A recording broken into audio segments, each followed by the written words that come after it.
السلام عليكم ورحمة الله وبركاته، نتمنىكم تكونوا بخير وعلى خير. اليوم غادي نقدموا لي كيش مالح كيجيو روعة. هاد لي كيش كيجيو زوينين بزاف. فاتنا قدمنا في القناة قدمنا محلوين، هاد الخطرة عندنا مالحين. بسم الله على بركة الله. غادي نبداو في المقادير اللي عندنا ثلاثة المرحلات: مرحلة ديال العجينة، ومرحلة ديال الحشوة، ومرحلة ديال الكريمة. هادو هما المقادير اللي غادي نحتاجو. عندنا بالنسبه للحشوه، الحشوه كتبقى اختياريه على حسب كل واحد يعمر بالطريقه اللي كيبغي. بسم الله على بركه الله. غادي نبداو. عندنا 150 غرام ديال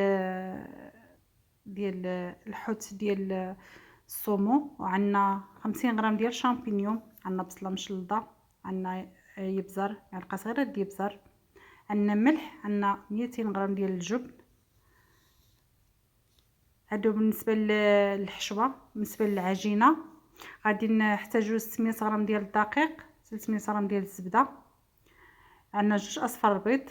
غادي نضيفو الدقيق في الاناء وضفنا عليه الزبده، غادي نعجنوها لان هي كترمل. غادي نحتاجو 2 معالق ديال المعدنوس مقطع رقاق، عندنا ملح، عندنا معلقه صغيره ديال الملح، عندنا معلقه صغيره ديال الابزار، وبودره ديال الثومه اللي غادي نحتاجو هادو في العجينه. غادي نضيفو الملح، غادي نضيفو ثومه بودره،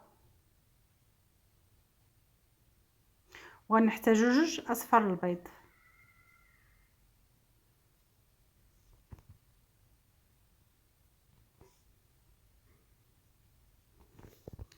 غادي نضيفو معدنوس حتى هو كيجي في ليكيش كيجي زوين. العجينه باش تجينا ناجحه ديال ليكيش ما كتعجنش، يعني كتجمع غير بالاصابع. بعد كنديروا لها واحد الحركه غير باليد ديالنا باش كتدخل فيها الزبده وكنجمعوها.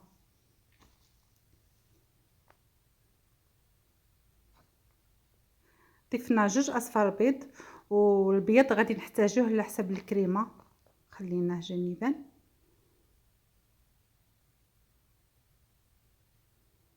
وغادي نحتاجو 3 معالق ديال الماء للعجين، ماء عادي.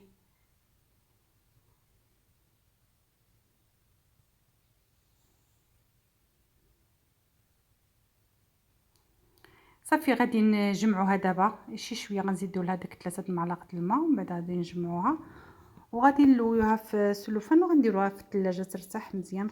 نحتاجوها ترتاح، نخلوها شويه ترتاح.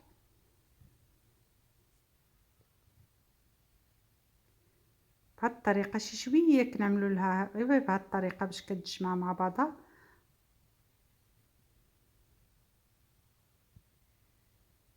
وصافي دابا غادي نجمعوها وغنديروها في السلوفان نخلوها ترتاح. هذه هي الطريقه ديالها باش كتجينا ناجحه. غادي نمشيو دابا غنقدموا الحشوه. غنديروا بصله في المقله، غنضيفوا عليها واحد 2 معالق ديال الزيت،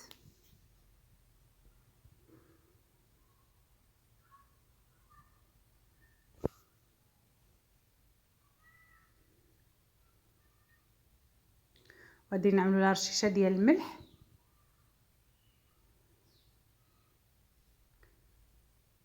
وغادي نعملوها فوق النار حتى تنزل البصله.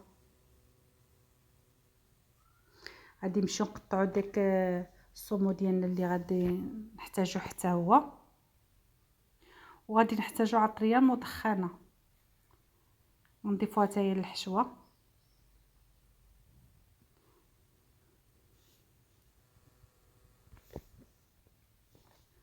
بعد ما نزلت البصله ضفنا داك الشامبينيو ديالنا اللي عندنا، هذا شامبينيون طاري. غادي نضيفو نص معلقه ديال اليبزر، ورشه ديال الملح. غنضيفو شويه السودانيه، كتبقى اختياريه على حسب اللي بغا ولا ما بغاش.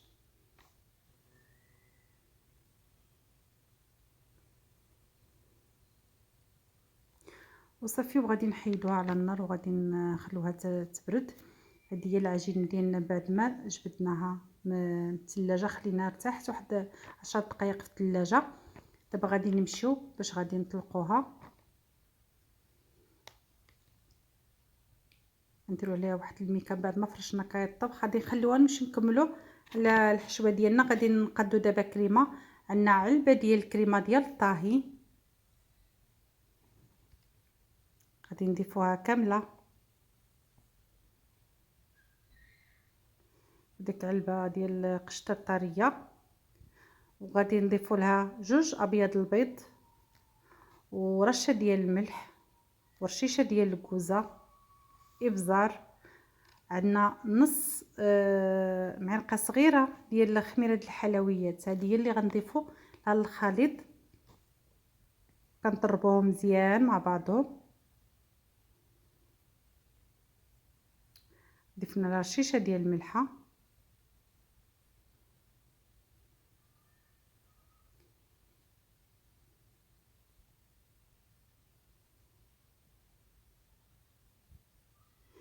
كنا 2 اصفار بيض في العجينه، وديك درنا 2 ديال البيض اصفر البيض في العجينه، وخلينا 2 ديال ابيض درناه في كريمه. غادي نعملو رشيشه ديال الكوزه،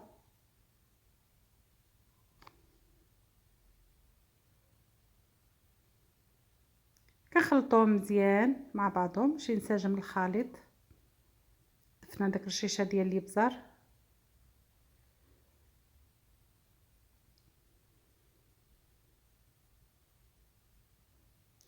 كيجيو روعه هاد لي كيش، جاو زوينين بزاف. دابا غنخليهم جانبا كيرتاحوا، ديك الحشوه ديالنا كتبرد وغنمشي نكملوا العجين. غادي نحتاجوا هاد المول هادو اللي دايرين. المول كيبقى اختياري على حسب شنو بغيتو دايرين، ولا حنا درنا هادو راه محلولين شويه من التحت، ولكن اللي بغى يديرهم مشدودين ولا كتبقى غير الطريقه ديال العجينه. الطريقه ديال العجينه كتجي ناجحه.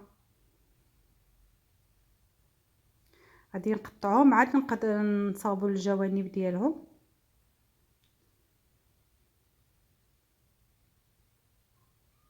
حتى كنعمروا داك المولات اللي عندنا. غادي نجيبوا داك العجين اللي بقاتنا وغادي نطلقوها شي شويه، وغادي نقطعوها حتى هي باش نشدوا داك الجوانب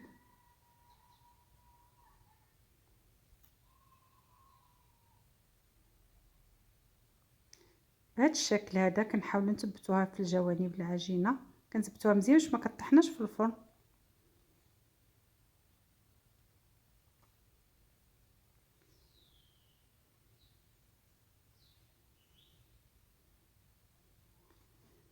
ثبتوهم كاملين. ديك الجوانب اللي كطلعنا من الفوق غادي نقدوها بهذا الشكل هذا.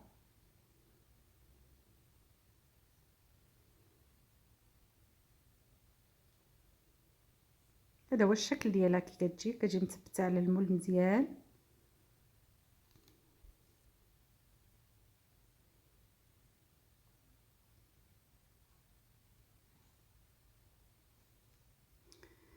بعد ما صغبناهم كاملين ساليناهم، دابا غادي نجيو غادي نضيفو في المول داك الحشوه اللي عندنا اللي صوبنا بهذا الشكل،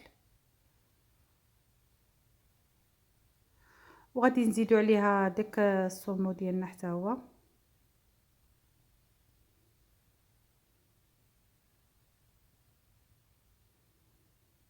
كيجيو روعه بهذه الطريقه، كيجيو زوينين بزاف. بالنسبه للعجينه كتجي زوينه العجينه ديالهم. الا كنا غادي نديروهم خاويين نحاولوا نثقبوهم كاملين باش غنطيبوهم هكاك ونخليوهم نحتفظوا بهم حتى كنبغيوهم وكنعمروهم. غادي نكملوا الطريقه ديال التعميره بهذا الشكل حتى نكملوا الكميه اللي عندنا.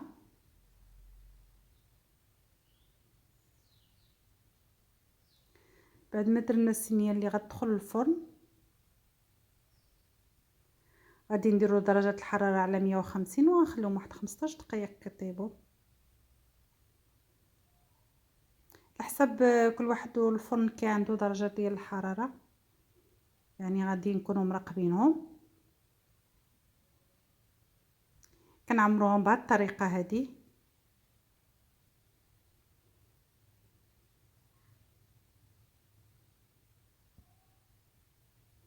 بعد ما غنساليوهم كاملين غنضيفوا عليهم داك الخليط اللي درنا ديال قشطه طريه اللي صغبنا خدمناها، غادي نعمروهم بها.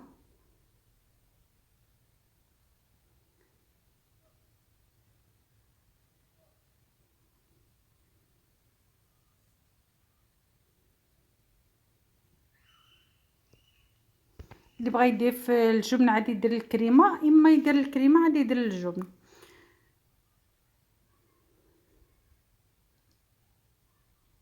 مثلا نديرو شويه ديال الجبن، نزيدو عليه شويه الكريمه ونضيفو شويه ديال الجبن من الفوق بهذا الشكل هذا.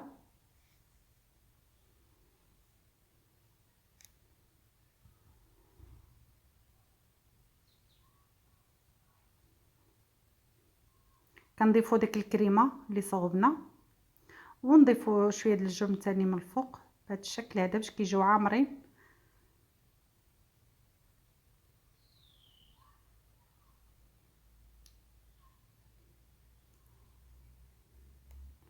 نحاولوا ما نخليهمش يهودوا على الجوانب باش ما يشدوناش في الفرن.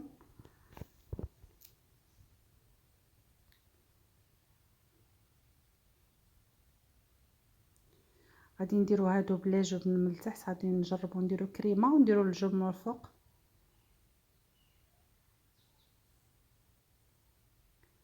بهذا الشكل هذا